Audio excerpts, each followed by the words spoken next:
بسم الله الرحمن الرحيم. الحمد لله رب العالمين، والصلاة والسلام على أشرف المرسلين سيدنا ومولانا محمد صلى الله عليه وسلم. السلام عليكم ورحمة الله وبركاته. waxaan halkan ka salaamayaa dhammaan ummadda Soomaali Maxamed meel walba ay joogaan. waxay noo socday gabayadii taxana ahaa ee islaamka iyo muslimnimada aan kaga hadlaynay. wuxuu gabayga maanta ku oranayaa sidan: qofka muslinkii kaalin weyn ayuu koonkan kaga jiraa, kaftan maaha noloshiisa karaamaysane.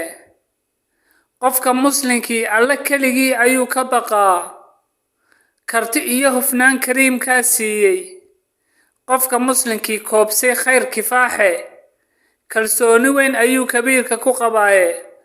qofka muslinka karaan iyo karti leh kulligeede, ku filan noloshiisa wuu kobciyaa aayihiise. qofka muslinkii ma kulula, naxariis ayuu kororsadaaye. kashka iyo laabta wuu ka fiican yahoo kor ugu kacsamahee. waad mahadsantihiin dhammaantiin. waxaan leeyahay muslimnimo dhama aan ku sifoonoon iskaalmayna walaalayaal insha allah. wassalaamu calaykum waraxmatullaahi wabarakaatu.